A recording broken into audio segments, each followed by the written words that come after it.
It seemed good to Darius that he set 120 satraps over the kingdom, that they would be in charge of the whole kingdom, and over them 3 commissioners, of whom Daniel was one, that these satraps might be accountable to them, and that the king might not suffer loss. Then this Daniel began distinguishing himself among the commissioners and satraps, because an extraordinary spirit was in him, and the king planned to set him over the entire kingdom.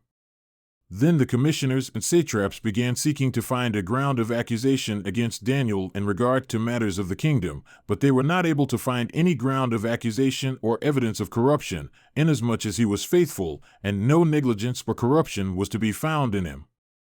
Then these men said, "We will not find any ground of accusation against this Daniel unless we find it against him with regard to the law of his God." Then these commissioners and satraps came by agreement to the king and said thus to him, "King Darius, live forever. All the commissioners of the kingdom, the prefects and the satraps, the high officials and the governors have counseled together that the king should establish a statute and enforce an injunction that anyone who seeks to make a petition to any god or man besides you, O king, for 30 days, shall be cast into the lion's den.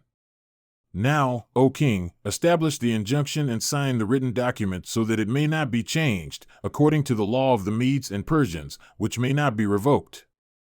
Therefore King Darius signed the written document, that is, the injunction. Now when Daniel knew that the written document was signed, he entered his house. Now in his roof chamber he had windows open toward Jerusalem, and he continued kneeling on his knees 3 times a day, praying and giving thanks before his God, as he had been doing previously. Then these men came by agreement and found Daniel seeking to make a petition and making supplication before his God. Then they came near and said before the king concerning the king's injunction, "Did you not sign an injunction that any man who seeks to make a petition to any god or man besides you, O king, for 30 days, is to be cast into the lion's den?" The king answered and said, "The word is certain, according to the law of the Medes and Persians, which may not be revoked."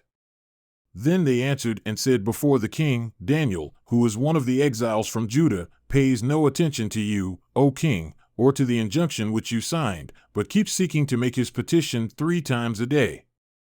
Then, as soon as the king heard this word, he was greatly distressed within himself and set his mind on saving Daniel, and even until sunset he kept exerting himself to deliver him. Then these men came by agreement to the king and said to the king, "Know, O king, that it is a law of the Medes and Persians that no injunction or statute which the king establishes may be changed." Then the king said the word, and Daniel was brought in and cast into the lion's den. The king answered and said to Daniel, "Your God whom you constantly serve will himself save you." And a stone was brought and placed over the mouth of the den, and the king sealed it with his own signet ring and with the signet rings of his nobles, so that nothing would be changed in regard to Daniel.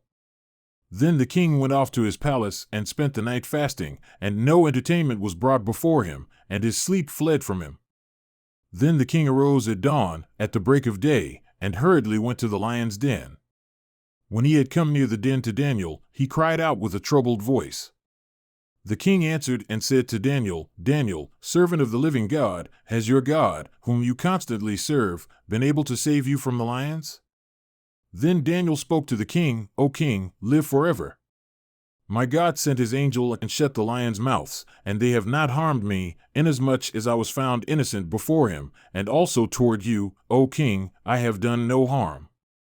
Then the king was greatly pleased and said for Daniel to be taken up out of the den. So Daniel was taken up out of the den, and no harm whatsoever was found on him, because he had believed in his God. The king then said the word, and they brought those men who had brought charges against Daniel, and they cast them, their children, and their wives into the lion's den, and they had not reached the bottom of the den before the lions overpowered them and crushed all their bones. Then Darius the king wrote to all the peoples, nations, and men of every tongue who were inhabiting all the land, "May your peace abound. I make a decree that in all the dominion of my kingdom, men are to fear and be in dread before the God of Daniel.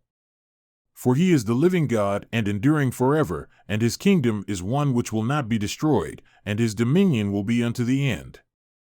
He saves and delivers, and does signs and wonders in heaven and on earth, who has also saved Daniel from the power of the lions."